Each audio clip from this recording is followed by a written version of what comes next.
संरक्षण समिति की बैठक, और प्रधान जी उसके अध्यक्ष होते हैं, एएनएम उसकी सदस्य होती हैं, आशा उसकी सदस्य होती है, और आपके जो रक्सवारा का यहाँ पे कंपोजिट स्कूल है उसके जो प्रधानाचार्य हैं राजेश जी, ये भी इसके सदस्य हैं।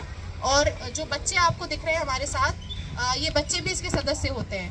ये उत्तर प्रदेश में या देश में पहली एक समिति ऐसी है जिसमें बच्चे भी सदस्य हैं, जिनको सरकार ने खुद सदस्य बनाया है। कोई और आपकी जो भी समितियां होंगी आपने नहीं देखा होगा कि बच्चे उसके सदस्य हों, पर क्योंकि ये टॉपिक ऐसा है कि बाल कल्याण से रिलेटेड है, बच्चों के कल्याण से रिलेटेड है, तो इसलिए से बच्चों को भी डाला गया है कि बच्चे भी अपना बताएं कि वो क्या चाहते हैं आपसे, समाज से वो क्या चाहते हैं, उनकी क्या एक्सपेक्टेशंस हैं। तो हम इनके भी व्यूज़ लेते हैं। अभी जब हमारा मीटिंग होगा तो हम बच्चों की भी राय लेंगे।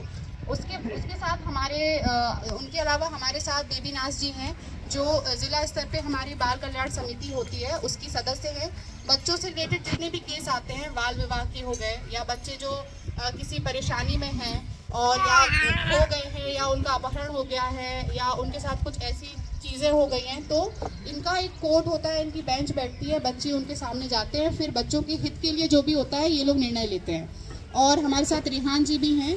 ये किशोर न्याय बोर्ड जो होता है, जुवेनाइल जस्टिस, जहाँ पे 18 साल से कम उम्र के जब बच्चे किसी अपराध में फंस जाते हैं या फिर उनका नाम आ जाता है, उनके ऊपर एफआईआर हो जाती है या कोई भी केस हो जाता है, तो उसकी जो कोर्ट होती है उसमें सदस्य हैं आप, तो बच्चे इनके सामने प्रेजेंट होते हैं और फिर आगे बच्चों के भविष्य के लिए क्या सही है क्या नहीं है वो डिसाइड किया जाता है। तो आज बहुत ही विस्तृत टॉपिक्स पे हम आपसे चर्चा करेंगे। मैं सबसे पहले रेहान जी को माइक दूंगी, वो थोड़ा आप लोगों को बताएंगे। मेरा नाम रेहान है और मैं जनपद में किशोर न्याय बोर्ड में बच्चों के हित के लिए कुछ काम करता हूँ। पिछले लगभग 25 सालों से बच्चों के जीवन से जुड़े हुए जो मुद्दे होते हैं उन पर मैंने अलग अलग तरीक़ों से अलग अलग लोगों के साथ जुड़ करके काम किया। हमको लगता है कि बच्चों के जीवन में जो घटनाएं घट रही हैं सब सामान्य है, ऐसा होता नहीं। सरकार बहुत चिंतित है सामाजिक विकास को लेकर के, ग्रामीण विकास को लेकर के, बच्चों की पढ़ाई को लेकर के, उनके स्वास्थ्य को लेकर के, उनकी सुरक्षा को लेकर के। इसी संदर्भ में मैं धन्यवाद देना चाहूँगा इस जनपद के उस युवा जिलाधिकारी को, जिनका ये प्रयास है कि आपके गांव में पिछले 8 महीने से लगातार नोडल के रूप में मैडम विजिट कर रही हैं, और इसी पंचायत में नहीं 3 पंचायतों में, और कौशाम्बी और मंझनपुर, उन दोनों ब्लॉकों में जिलाधिकारी महोदय ने लगभग 45 जिला स्तरीय ब्लॉक स्तरीय अधिकारियों को नोडल बनाया है कि आप हर महीने सोमवार, मंगलवार और बुधवार को उन गांव की विजिट करेंगे, गांव की समस्याओं के बारे में जानेंगे और उन समस्याओं के समाधान के लिए आप स्वयं गांव में भी बात करेंगे। मैडम जैसी ऑफिसर्स जो है वो आपके गांव की नोडल हैं, जो खुद ग्रामीण विकास को लेकर के, विशेषकर बच्चों के विकास को लेकर के बहुत संवेदनशील हैं और बहुत मेहनत करती हैं। मैं किशोर न्याय बोर्ड में हूँ, फील्ड में जाने का मेरा बहुत कोई काम नहीं है, कोर्ट में बैठने का काम है मेरा। बेबीनाज है, इनका भी फील्ड में जाने का बहुत काम नहीं है, इनका भी कोर्ट में बैठने का काम है। लेकिन ये मैडम का प्रयास है और हम उनकी मेहनत को देख करके हमको लगता है कि हम कुर्सी पर बैठ करके जो काम कर रहे हैं उसके साथ साथ हमें फील्ड में भी जाना चाहिए, क्योंकि जो मामले हमारे सामने रोज आते हैं वो मामले कहीं न कहीं इन्हीं गाँव से उठ करके जाते हैं। किसी प्राइवेट समूह में आरएफ का फंड नहीं आता है 30,000 जो ब्याज मुक्त है।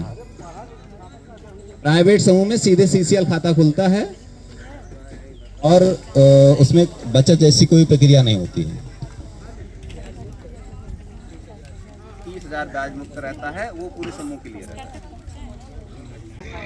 वो जो 100 रुपए की किताब होगी ना, वो आपको 200 रुपए में देंगे, और आप उसका पैसा भी देंगे, क्योंकि आपको लगेगा कि महंगी है तो हो सकता है कि कुछ अच्छा हो।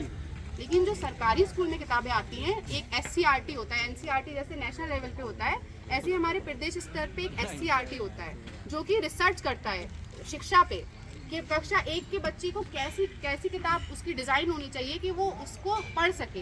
ऐसा नहीं कि उसमें बहुत कठिन शब्द डाल दो तो बच्चा होशियार हो जाएगा, ऐसा नहीं होता। 1 साल के बच्चे का जो दिमाग होगा उसके हिसाब से वो किताब बनाते हैं। उस पर साइंटिस्ट होते हैं, रिसर्च करते हैं कि फिर किताब तैयार होती है आपकी और सरकारी स्कूलों में भेजी जाती है। उससे ये शिक्षक आपके बच्चों को पढ़ाते हैं। अगर वही किताब इतनी सारी रिसर्च करने के बाद अगर कोई प्राइवेट वाला देने लगे ना, वो आपको 1000 रुपये में भी नहीं दे पाएगा, इस चीज का लेकिन समाधान आपको हो सकता फ्री में है मिल रही है। उसमें क्या होता है कि आपका जो खेत है उससे कुछ मिट्टी लेके जांच के लिए भेजी जाती है। मंझनपुर में केंद्र है, वहाँ जांच के लिए जाती है, वो उसको चेक करते हैं। उसका पूरा एक कार्ड मैं पिछली बार लेके भी आई थी, उसका कार्ड एक बनाया जाता है। फिर उसमें लिखा होता है कि आपकी मिट्टी में पोटेशियम कितना है, आपकी मिट्टी में नाइट्रेट कितना है, यूरिया कितना है, जिंक कितना है, वो सब बता देता है आपको। फिर फसल के हिसाब से आपको बताता है कि अगर आपको आलू बोना है तो आलू में आपको कितना डीएपी डालना है, कितना आपको एनपीके डालना है, वो सब बताता है। आपको कुछ करने की ज़रूरत नहीं है, आप उसमें से बस देखेंगे और उतना यूज़ करेंगे। अगर गेहूं है तो गेहूं के लिए बताएगा, चावल है चावल के लिए बताएगा। इससे क्या होगा कि आपका पैसा बचेगा। जो पैसा आप ज़्यादा एनपीके खरीदने में, ज़्यादा डीएपी खरीदने में खर्च कर रहे हैं, उसको आप कहीं और, उसको आप बैंक में जाके सेव कर सकते हैं, उसको आप अपना बचत कर सकते हैं। तो सबसे पहले तो जिन्होंने मृदा स्वास्थ्य कार्ड नहीं बनवाया है उसको ज़रूर बनवा लीजिए। तरीके से जुड़े रहते हैं, कहीं ना कहीं तरीके से कुछ ना कुछ आपको जानकारियाँ देते रहते हैं। तो मैं आपको समूह बता देता हूँ कैसे बनते हैं। 10 से 20 महिलाएं कम से कम एक समूह में जुड़ती हैं। समूह का नाम होता है, जैसे किसी समिति का नाम होता है वैसे एक समूह का नाम रख लेते हैं और उसका 10 लोग मिलके एक विधि होती है हमारे पास में, एक प्रपत्र होता है, भर के उसका एक साइन करा के हम लोग बैंक में भेजते हैं। उसका खाता खुल जाता है, उसका संचालन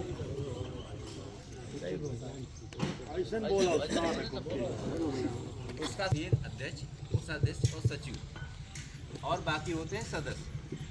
तो इनके माध्यम से खाते का संचालन होता है। इनका स्वयं का खाता होता है और इसमें किसी तरीके से किसी तीसरे व्यक्ति का हस्तक्षेप नहीं होता। जैसे कई बार होता है समूह निर्माण पे लोग सोचते हैं कि पैसा लेके भाग जाएंगे। सबसे बड़ी समस्या यहाँ समूह बनने में यही होता है कि कोई पैसा लेके भाग जाएगा, है ना। तो जो आप बहुत सारी पूंजी कंपनियों में फंस चुके हैं, पैसा इधर उधर जमा कर चुके, वो चीज़ें नहीं हैं। ये खाता आपके नाम खुला है और आपके किसी अपने बैंक में खुला है जहाँ आपका स्वयं का खाता रहता है, ठीक है ना। उस बैंक पे तो भरोसा होगा आपको। खाता आपका कहाँ खुलेगा? इन्हीं बैंकों में खुलेगा। ये तो कहीं नहीं जाने वाले। आपको एक अकाउंट नंबर देंगे, वो अकाउंट नंबर कहीं नहीं जाने वाला। सबसे बड़ी समस्या आप लोगों को यही लगती है कि हमारा पैसा कहीं चला जाएगा। पैसा आपके खाते का है, आपके साइन से ही निकलेगा, ठीक है। आप बजट डालते हैं, अपने समूह की पूंजी बढ़ाते हैं, ठीक है। पूंजी बढ़ाते हैं, 3 महीने का समूह हो जाता है तो सरकार पैसा देती है 30,000। पहले 15,000 आता था, उसको बोलते हैं रिवॉल्विंग फंड। अब आता है 30,000। 30,000 पैसा देती है, वो भी सरकार उस पर ब्याज नहीं लेती, वो ब्याज मुक्त रहता है, लेकिन फिर भी ब्याज लिया जाता है। कौन लेता है ब्याज? आपका समूह लेता है। जैसे मैंने बताया ना, जैसे बैंक चलता है, आपका वो तो पूंजी बढ़ाने के लिए पैसा दिया सरकार ने, या आप अपना पूंजी बढ़ा लो, आपस में लेन देन करो जिनको जरूरत। आज के इस चौपाल में आए हुए सरकारी कर्मचारी प्लस जनता के नागरिक को मेरी तरफ से बहुत बहुत धन्यवाद, आभार। पशुपालन समाज से वो क्या चाहते हैं, उनकी क्या एक्सपेक्टेशंस हैं, तो हम इनके भी व्यूज़ लेते हैं। अभी जब हमारा मीटिंग होगा तो हम बच्चों की भी राय लेंगे।